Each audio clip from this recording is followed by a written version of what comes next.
हिमालय की तराई में स्थित एक राज्य से जिसका नाम पीतमवती था। महाकपि उस राज्य का राजा था। राजा की एक पत्नी भी थी, उसका नाम अनुजा था। देखने में वह बहुत ही सुंदर, सुशील और समझदार थी। वे बड़े ही शांत स्वभाव की थी और राजा के हर काम में हाथ बटाती थी। लेकिन फिर भी राजा उनसे खुश नहीं था। राजा को ये लगता था कि उसे अपने जीवन में कुछ ऐसे फैसले लेने पड़ते हैं जो उसे पाप करवाते हैं। वे हमेशा से ही सुख की खोज में लगा रहता था ताकि उसके पाप कम हो सके। इसीलिए उन्होंने कई तरह के अनुष्ठान भी करवाए, लोगों को दान दक्षिणा भी दी, लेकिन फिर भी उसका मन हमेशा व्यतीत रहा करता था। फिर किसी दिन उस राज्य में स्वस्ति से एक व्यापारी मंडल व्यापार करने के लिए आया था और देखा जाए तो वह व्यापारी मंडल बुद्ध का उपासक भी था। वो बुद्ध की कही हुई बातों को अपने जीवन में उतारता था। बुद्ध की लगभग सभी शिक्षाओं को लोगों तक पहुंचाता था।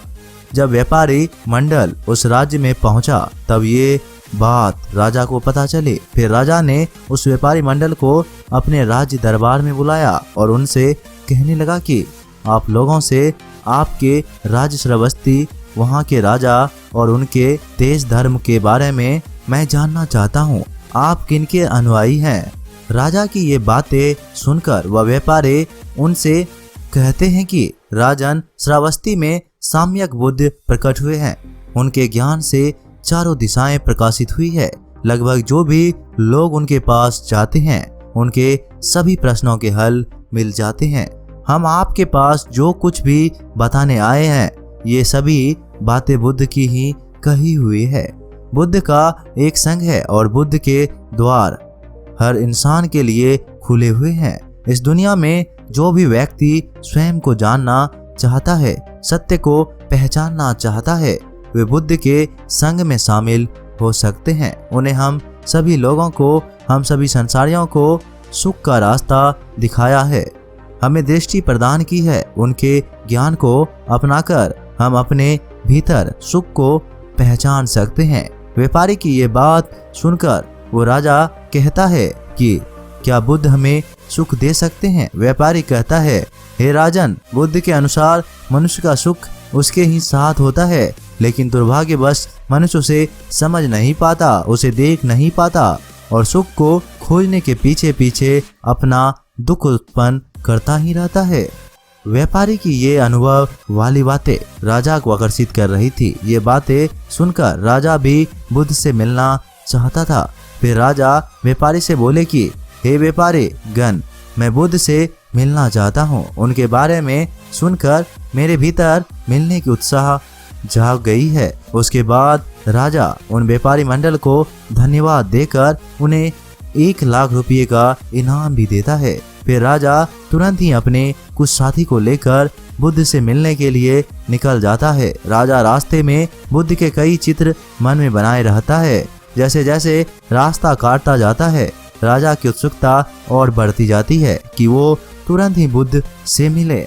उधर बुद्ध को देखा जाए तो वह भिक्षा मांगने के लिए निकल जाते हैं। भिक्षाटन करने के बाद बुद्ध चिनाब नदी के तट पर ध्यान करने के लिए बैठ जाते हैं और जब भी वो ध्यान में बैठते हैं मानो बुद्ध के शरीर से दिव्य रोशनी निकल रही हो।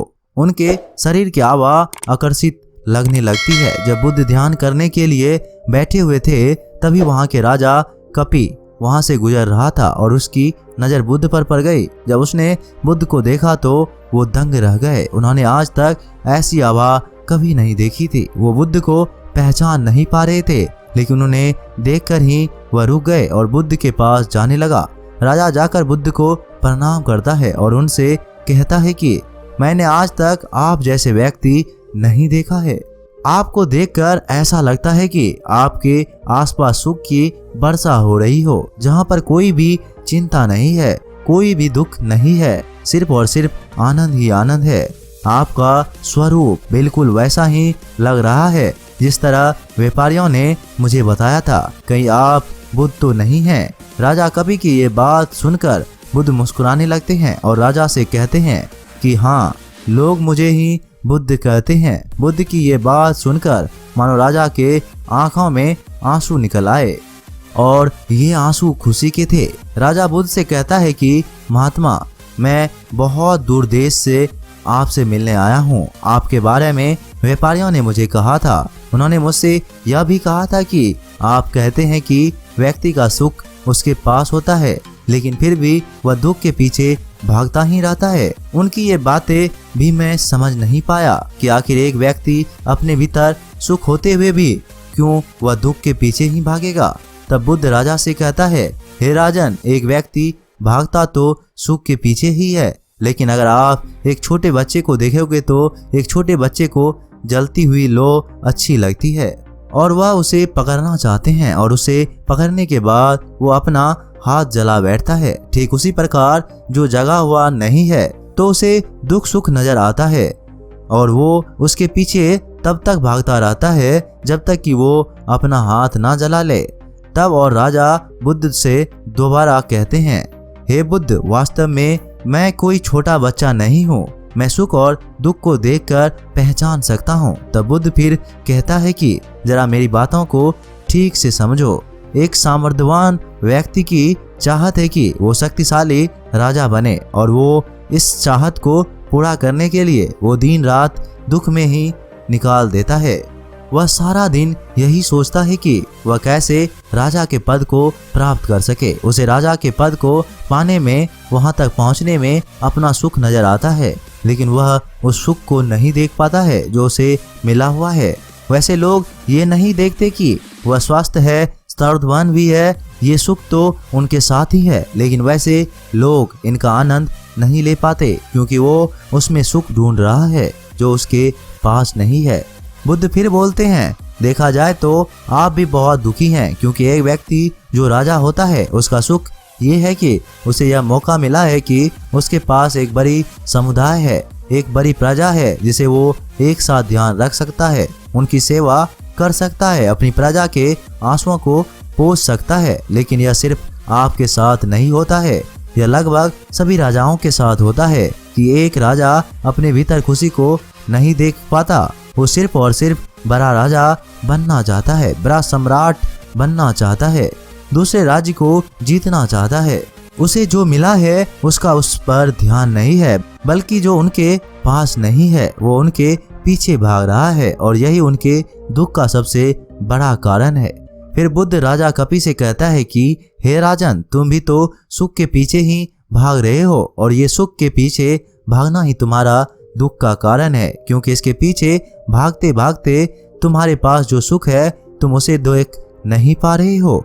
बुद्ध की ये बातें सुनकर राजा की आंखें खुल गई, उनकी सारी शंकाएं दूर हो गई और वे तुरंत बुद्ध के चरणों में गिरकर बुद्ध से प्रवज्य के लिए प्रार्थना की और बुद्ध ने उसे प्रवज्य की अनुमति भी दे दी। राजा के साथ उनके जितने भी साथी थे सभी लोग प्रवज्यती हो गए।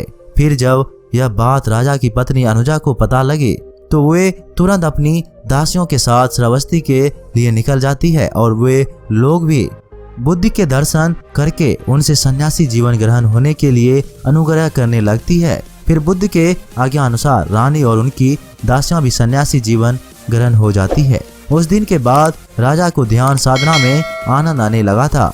राजा लगातार ध्यान करते रहते थे, साधना करते रहते और उसे अनंत सुख की प्राप्ति होने लगा था। राजा अक्सर यही शब्द कहा करते थे, मेरे मुख से मेरे सुख, अहो सुख, अरे सुख। और राजा की ये बात जब भी कोई सुनता तो लोग यही कहते कि महाकपि अपने पुराने काम भोगों के सुखों को याद करके ऐसा बोलता है। कुछ लोग ने ये बात बुद्ध को भी कही कि राजा अपने पूर्व के राज सुखों को याद करके ऐसा बोलता है।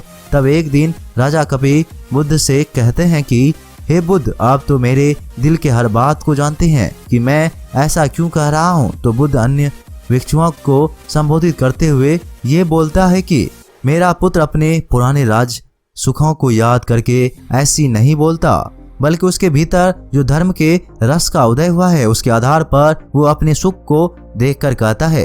दोस्तों, इस दुनिया में हम सभी लोग जन्म होने से लेकर जन्म होने के बाद चलना और दौड़ना शुरू कर देते हैं। हमारे दौड़ चलती रहती है, हम अपने जीवन में कभी नहीं रुकते हैं, हम सिर्फ और सिर्फ आगे देखते रहते हैं और इसी आगे देखने की वजह से हम अपने आसपास देख ही नहीं पाते। हम अपने पास ये नहीं देखते हैं कि हमारे पास क्या मिला है। देखा जाए तो कुछ पाने की इच्छा गलत नहीं है, लेकिन हम उसी इच्छा को पाने की वजह से हमारे पास जो कुछ भी हमें मिला है हम उसे देख ही नहीं पाते हैं। उसे हम अनदेखा कर देते हैं और उसे अनदेख करना ही गलत हो जाता है, क्योंकि उस वक्त हम अपने वर्तमान से हट जाते हैं और हम अपने वर्तमान से हटकर भविष्य की दौड़ लगाते हैं। लेकिन एक बात याद रखिएगा कि आपका भविष्य तो भविष्य में ही रहेगा, वह कभी भी वर्तमान में नहीं आ सकता। जब भी बात वर्तमान की आती है तभी जागृति की बात आती है।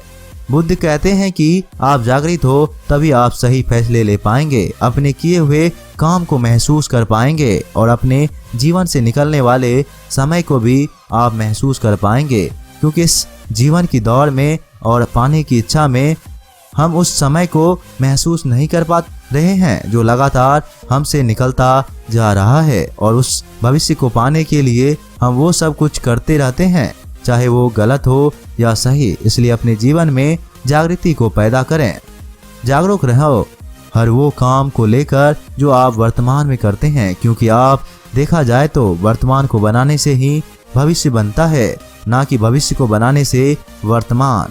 वर्तमान में ही सुख है, आप उन सुखों को देखो, आप उन सुखों को महसूस करो और वर्तमान के अनुसार काम करो। फिर आप देखोगे क्या आपका भविष्य बनता चला जाएगा। आप जैसा भविष्य चाहते हैं वैसा भविष्य मिलता चला जाएगा। दोस्तों, आपने इस वीडियो से क्या सीखा हमें कमेंट में जरूर बताइएगा। मिलते हैं एक नई वीडियो के साथ, तब तक के लिए आप अपना ख्याल रखिएगा।